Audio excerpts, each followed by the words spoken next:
Embarrassing day for this committee. As it looks like on a party line vote, we are going to advance out of this committee probably the most discreditable person ever to seek the office of Attorney General of the United States. The reasons to vote against him number in the hundreds, but let's just focus on a few where my Republican colleagues purport to have great concern. Let's start with the Epstein files, where Todd Blanche participated in the cover-up, continues to participate in the. A United States Senator just called the nominee for Attorney General the most discreditable person to ever seek that office. And he's not done yet. The reason he said it is the reason this video exists. Watch this. Cover-up, and is responsible for a massive screw-up of the release of the documents. Cover-up and screw-up on the Epstein files. What do I mean by cover-up? Well, first, they looked at 4 FBI 302s that were the testimony of a woman who told the FBI in a formal statement that she had been sexually assaulted and physically assaulted by Donald Trump around 13 or 14 years of age. Of those 4 302s, they released one, the one that did not mention Donald Trump. Well, fortunately for transparency, these documents had been released in other areas and bait-stamped. So people figured out that some were missing. And with that, the other 302s that mentioned Donald Trump had to be produced. Only because they got caught were those 302s produced. And right now, as we sit here, Todd Blanche is still sitting on 37 pages that are almost certainly the agent's notes off of which the 302s were taken. That should be disclosed under the Epstein files law, but instead, those 37 pages remain covered up. Where else did the cover-up go? Well, the Department of Justice received suspicious activity reports from the Treasury Department about Epstein's accounts, many of them related to Russia. You'd think that an investigative body like the Department of Justice could look at a document called Suspicious Activity Report and deduce that there might be suspicious activity. Let me stop right there. Because what you just watched is important. Blanche said Trump was not convicted of any crime because the case was dismissed. Whitehouse had to correct him. The case was not dismissed on the merits. The jury found Trump guilty of 34 felony counts. The case was dismissed because he became president. Those are 2 completely different things. One means the evidence wasn't there. The other means the office protected him from consequence. And the man who is about to become the nation's chief law enforcement officer, the man who sat across from that jury every day, just tried to slide that distinction past a Senate committee. He understands it. He knows exactly what he said, and he said it anyway. Now watch what when Whitehouse moved to the IRS settlement, because this is where it gets worse. But did they even have a look? Billions of dollars in Epstein fund transfers, and the Todd Blanche Department never even had a look. And then you get to Ghislaine Maxwell, where a deputy attorney general flew to Tallahassee to have a private meeting with a woman convicted of participating in Epstein's depravity. And what was the upshot of that meeting? Was it to get more information about who else was culpable, about whose secrets were still being kept? No. It was to get exculpatory information about Donald Trump and then reward her with a move to a club-fed prison. Now, the nominal excuse for that is, oh, she was in danger in her earlier prison, so we had to move her. How often does a prisoner allegedly facing threats or danger get moved to a less secure facility? I mean, think about it. It doesn't pass the test of common sense. So, between the botched disclosure, which revealed victims of Epstein's depravity, whose names had not been previously known, in some cases with photographic images with their addresses, in some cases photographs without being fully clothed. Where does the buck stop for that, if not with Mr. Blanche? That was an epic botch that did real harm to Epstein's victims. He said he has been loyal to the law his entire career. Then he refused to say whether he called the White House before signing an IRS settlement that personally benefits his former client, the President of the United States. That's not a complicated question. That's not a legal privilege question. That's not protected by litigation. Did you call the White House before you signed a deal that protects the president from IRS?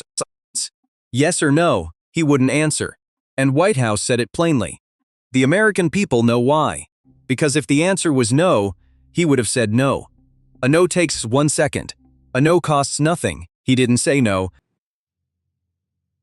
Voting for this guy today gives their blessing to the screw-up, to the botched release that even Pam Bondi pointed at Blanche as responsible for. And it gives the blessing to his continuing role in the cover-up of Epstein files. So there's Epstein for you. And let me ask the letter from the Epstein victims to Senators Tillis and Cornyn to be put into the record. So next we get to this crooked slush fund Trump family tax amnesty scam. Let's take a look at that. We've got these two new pieces of paper, one signed only by Todd Blanche, one not signed by anybody, neither of which has any legal effect whatsoever. They are decorative. So what problems do they leave behind? Well, one is, can you trust Todd Blanche going forward? I will tell you, I do not. I think it would be unreasonable to trust him going forward. There is enough weasel room in these documents to drive a truck through. And what might that truck look like? Well, you could get rid of the anti-weaponization fund for $1.776 billion, and in a month, put out the Trump Justice Fund for $1.9 billion. Nothing in this document prevents anything like that from happening. You could open a drive-up window at the Department of Justice for cop beaters from January 6th to come through and get friendly Federal Tort Claims Act settlements from the Department of Justice. They're already handing out settlements to Trump's allies. What's to prevent the drive-up window? Come on in. Here we are. We got the friendly form for you to file, and here's a check. Nothing prevents the cop beaters from being funded by the Trump Department of Justice. But let's assume that we really have made a big improvement here. Let's assume that the burglar has been forced to give back some of the jewelry he stole. Being forced to give back some ill-gotten gains doesn't mean you're not still a burglar. There's a question of the man's character, that he was willing to get into these schemes in the first place, into what George Will called the sludge of self-dealing of this administration. Even if there isn't Slush Fund 2.0, and even if there isn't the drive-up window for cop beaters, there's a real problem with an individual who would agree to that in the first place. To me, that should be disqualifying. And the last bit on that is how he got there. Let's not forget that there is an ongoing proceeding in Florida in federal court with an open question whether Todd Blanche committed a fraud upon the court. We don't hear that term, fraud upon the court, very often.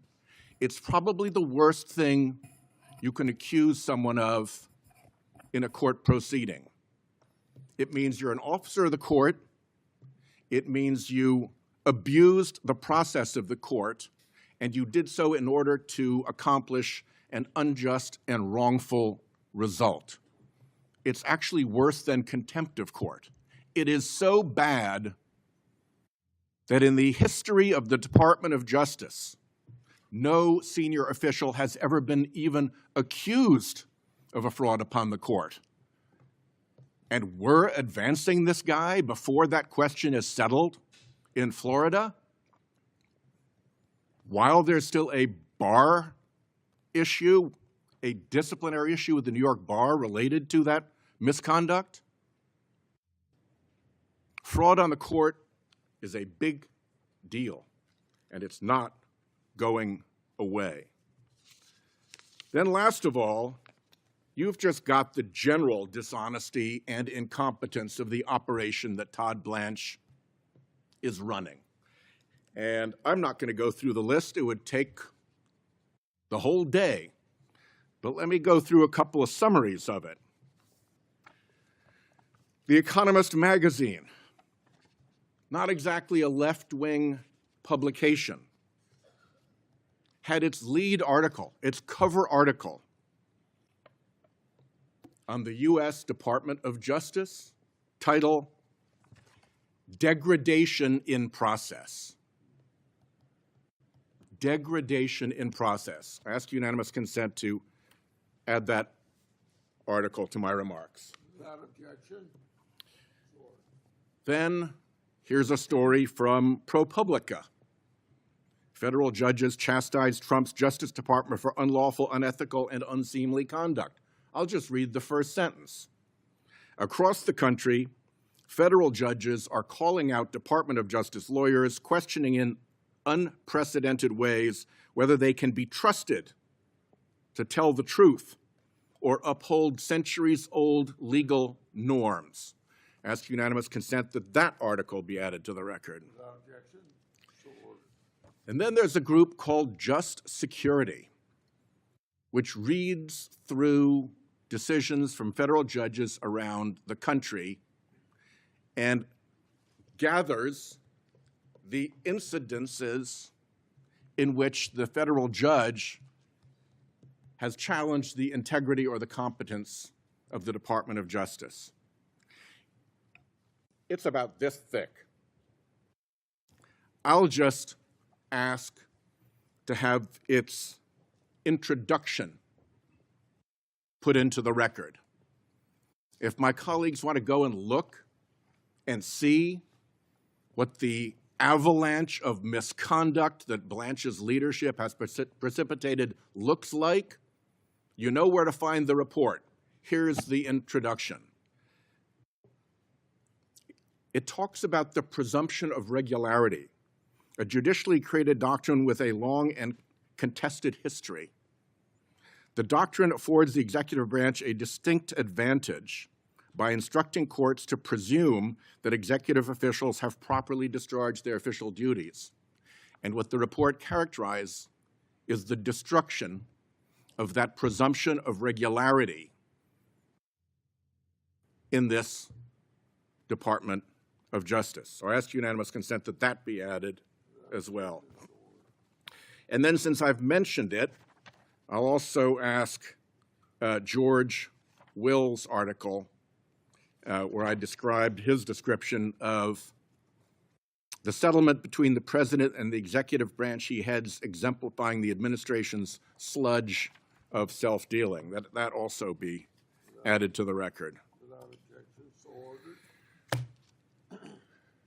The last question that I'm left with here is what's left of this committee? What's left of this committee when we don't demand straight answers from witnesses? How many times has this Department of Justice been asked, what became of the $50,000 that the FBI reported that it handed to Mr. Homan in a bribery sting? That's administrative stuff. That gets reported. There's an account. You've got to check the money out. If you get the money back, you've got to check the money back. There's an administrative trail. We can't get any information about that. Our Republican colleagues see no evil, hear no evil, and speak no evil. Kash Patel virtually certainly lied to this committee sitting in front of us. Is there any interest in that? At a time when Republicans in Congress seem agitated about Biden officials lying to Congress? We got lies right here, folks.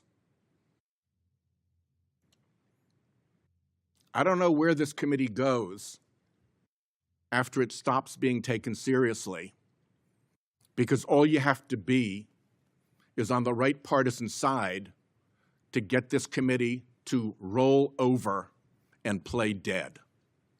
Thank you, Chairman. Think about who Todd Blanche is. He was Donald Trump's personal criminal defense attorney. He sat next to Trump every day of a trial where a jury found his client guilty of 34 felony counts. He helped argue that the president is immune from prosecution.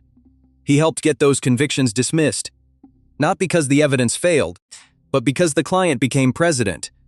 And then he was made acting attorney general, the nation's chief law enforcement officer.